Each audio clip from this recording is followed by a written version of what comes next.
नमस्कार, मैं पुनीत कुमार त्रिपाठी। आप देख रहे हैं आवाज़ भारत की। इस समय गाजीपुर जनपद के करंडा ब्लॉक अंतर्गत धरमरपुर ग्राम सभा में हम उपस्थित हैं और ये धरमरपुर ग्राम सभा के ठीक बगल में आप देख सकते हैं कि ये माँ गंगा का प्रभाव आप देख सकते हैं कि कितना तेज़ी से बहाव चल रहा है। सबसे बड़ी बात यह है कि इस गंगा नदी में जो बाढ़ आई है, बाढ़ से करंडा क्षेत्र में काफ़ी लोगों का क्षति हुआ है। कम से कम लाखों करोड़ों रुपया यहाँ पे सरकार द्वारा इन्वेस्ट किया गया है और करोड़ों कितने का नुकसान हुआ है ये तो बता नहीं सकते, उसका आंकड़ा अभी तक नहीं निकल पाया है। लेकिन उसी करंडा ब्लॉक अंतर्गत एक ऐसा ग्राम सभा है जो कि पिछले बाढ़ में क्षतिग्रस्त हुआ था, लेकिन इस बाढ़ में क्षतिग्रस्त नहीं हुआ है। आखिर ऐसा क्यों हुआ, ये सोचने की और जानने का विषय है कि इस करंडा ब्लॉक क्षेत्र में धरमरपुर ग्राम सभा आखिर कैसे बचा। धरमरपुर ही नहीं, इस धरमरपुर से सटा हुआ कम से कम 10 गांव ऐसा है कि जो बाढ़ से बचा हुआ है, क्योंकि यहाँ के जो प्रधान हैं उनके द्वारा जो 3 किलोमीटर दूरी का बांध बनाया गया है, वो बांध की वजह से इस ग्राम सभा के लोग काफ़ी खुशहाल दिखाई दे रहे हैं। और सबसे बड़ी बात यह है कि इतना बड़ा सफलता गाजीपुर जनपद को मिला है और गाजीपुर जनपद के किसी भी अधिकारी के पास इतना था कि वो आके इस ग्राम सभा में अपनी उपस्थिति दर्ज करवाएं। वो चाहे जिला अधिकारी महोदय हों, चाहे ब्लॉक स्तर के हों, चाहे कोई प्रतिनिधि हो, कोई नहीं आया है कि नहीं आके एक बार इस ग्राम सभा के उस प्रधान को सम्मानित तो करे कि नहीं आपके ग्राम सभा में बहुत अच्छा काम हुआ है। मात्र 5 लाख 6 लाख रुपया खर्च करके ये बांध बनाया गया था।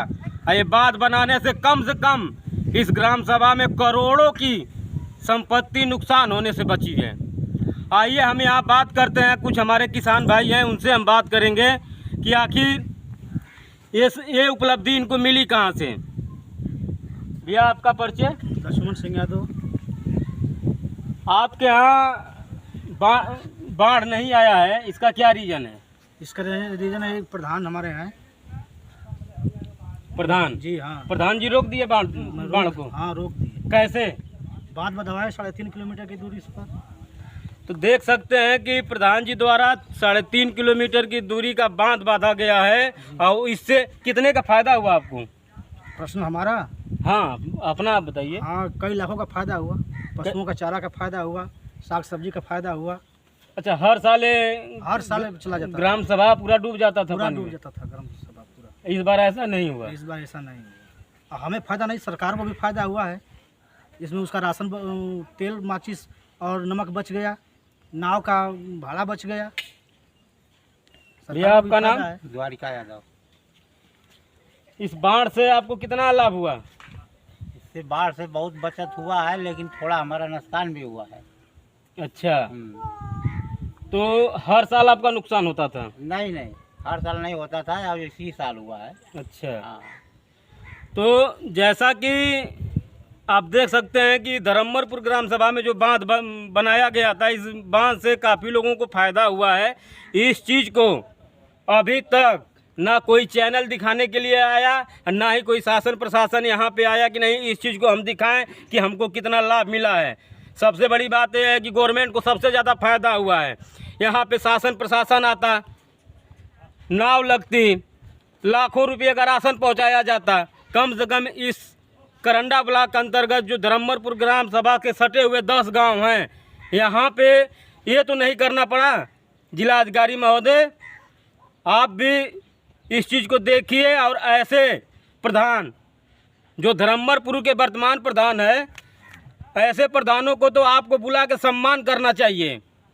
अब बुला के क्यों, उस ग्राम सभा में आके जनता के सामने उनको खड़ा करके सम्मान करना चाहिए। भैया आपका परिचय? अनिल यादव। भैया बात बनने से कितना फ़ायदा हुआ? बहुत फ़ायदा हुआ है। इसमें किसका सहयोग रहा? ग्राम प्रधान का। इसके अलावा कोई प्रतिनिधि, हम लोग जितने प्रतिनिधि चुने हैं, कोई प्रतिनिधि हम लोग के दुख दर्द में नहीं आया। केवल ग्राम प्रधान थे जो रात दिन एक करके हम लोग 2-2 बजे 3-3 बजे साथ में थे, बदवाते थे और यहीं बिना खाए हुए जेसीबी जो चालक थे रह जाते थे बेचारे, लेकिन बात छोड़कर हटते नहीं थे। गांव के लोग भी रहते थे साथ में। सबसे बड़ा योगदान रहा हम लोग के ग्राम प्रधान प्रतिनिधि का, डॉक्टर अवधेश यादव का। अच्छा, हाँ। तो कितने दिन में बात तैयार हुआ? ये बांध का कार्यक्रम बाढ़ को देखते हुए 15 दिन पहले से शुरू हो गया, और बाढ़ जब बांध के करीब आ गई तो एक हफ्ता ये डॉक्टर साहब हटे भी नहीं यहाँ से, उनके परिवार से लोग लगे रहे, कोई न कोई दिन रात एक करके बांध बंधवाया गया, एक बार नहीं 3 बार बंधवाया गया। तो देख सकते हैं कैसे समाज सेवी जो पेशे से डॉक्टर रहते हुए भी इस गांव की जनता ने उनको प्रधान के रूप में चुना, और प्रधान पति होते हुए भी और अपना डॉक्टरी पेशा देखते हुए भी इस ग्राम सभा के लिए जो किए वो बहुत ही सराहनीय चीज़ है। ऐसे प्रधानों को जिला अधिकारी महोदय साहब आपके द्वारा सम्मानित किया जाना चाहिए। मैं पुनीत कुमार। विद्यालय हैं वे महीनों बंद रहते हैं। डॉक्टर साहब, हम ये जानना चाहेंगे आपसे कि बाढ़ की विभीषिका की वजह से कितने गांव प्रभावित होते थे और कितने किलोमीटर बंधा बनवाना पड़ा? देखिए, जहाँ से गंगा का पानी हमारे एरिया में आता है वो करीब संख्या में कम से कम 12 गांव आते हैं, और 12 गांव इस बंधे की वजह से बाढ़ मुक्त हुआ है। तो क्या ऐसी स्थितियों में शासन प्रशासन से भी आपको सहयोग मिला?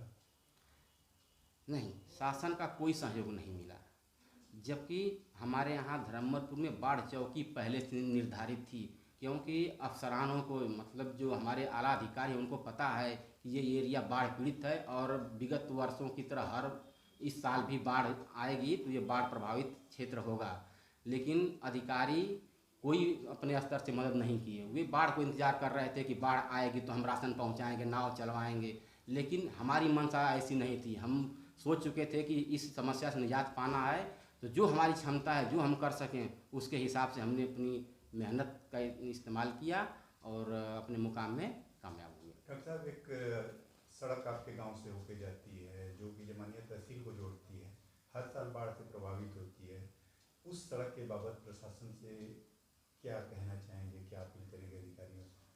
सर देखिए, उस सड़क के लिए शासन से पहले भी कहा गया है और अब भी हम उनसे ये मांग करेंगे कि उस सड़क को कम से कम जिस लेवल पे है उससे कम से कम 4 फीट की ऊंचाई दे करके और उसको और चौड़ा करके पुनः बनाया जाए, जिससे अगर बाई दबे हमारा बंधा अगर टूट भी जाता है तो वो सड़क प्रभावित न हो और आवागमन बाधित न हो। अच्छा डॉक्टर साहब, अगर जो सड़क जा रहे जमानिया की तरफ यदि वो सड़क ऊंची कर दी जाए तो क्या गंगा का पानी अन्य गांव को प्रभावित करने से रोक पाएगा?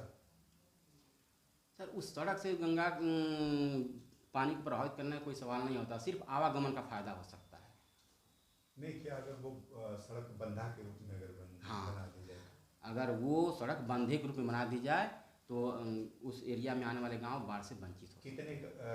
कितना नुकसान उनसे गांव का बच जाएगा? लगभग कई गांव प्रभावित हुए हैं? 12 गांव कम से कम प्रभावित हुए हैं उस बाढ़ से। तो कितने बचेंगे अभी बनेगा तो? सारे के सारे बच जाएंगे जी। मेरे साथ जुड़ चुके हैं धरम्मरपुर के ग्राम प्रधान प्रतिनिधि डॉक्टर अवधेश यादव जी। सर, आपने जो ग्राम सभा में बांध बनाया है 3 किलोमीटर दूर का, ये आयाम आपने खड़ा किया है, क्या कहना चाहेंगे ग्रामीणों को? देखिए, जहाँ तक सवाल कहने का है, ये कहने का विषय है ही नहीं।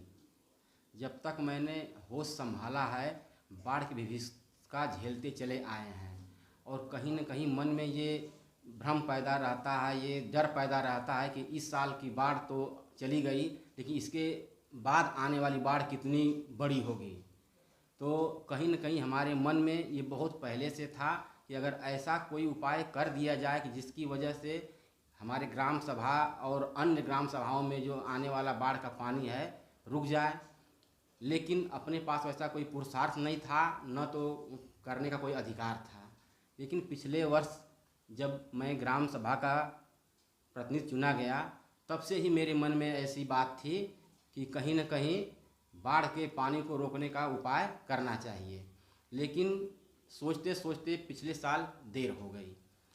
इस वजह से इस बार जैसे ही महसूस हुआ कि बाढ़ में गंगा बढ़ने वाली है, बाढ़ आने वाली है, उससे कम से कम 20 रोज़ पहले हमने वर्क आईडी बनवा करके मनरेगा के थ्रू काम करवाने का मन बनाया। मनरेगा से काफ़ी काम हो गया, लेकिन उस काम से बाढ़ का पानी रुकने वाला नहीं था। अब चूँकि वो बंधा जो है बाढ़ के पानी को रोकने के लिए बनाया गया था, जब बाढ़ रुकेगी नहीं तो उस बंधे कोई मतलब नहीं निकलेगा। इसलिए हमने बाढ़ आने से 1 हफ्ता पहले मतलब मशीनरी का प्रयोग करके और कड़ी मेहनत करके उस बंधे को मैंने ये मुकाम दिया, जिसकी वजह से बाढ़ हमारे क्षेत्र में आने से रह गई। और लगभग कितने बीघा खेत जो है बचा है इस आपके बांध से? इस बंधे की वजह से हजारों बीघे ज़मीन जो है बच गई है। जो किसानों की खड़ी फसल है, साग हैं, सब्जी हैं, परवल की खेती है, बैगन है, मिर्चें हैं, और उसको अगर कहा जाए मूल्य में तो ये कई करोड़ की संपत्ति जो है किसानों को मतलब बची है। लागत क्या रही होगी? कह तो रहे हैं कि मतलब अगर सारे किसानों की लागत देखा जाए तो कई करोड़ की संपत्ति बची है उनकी।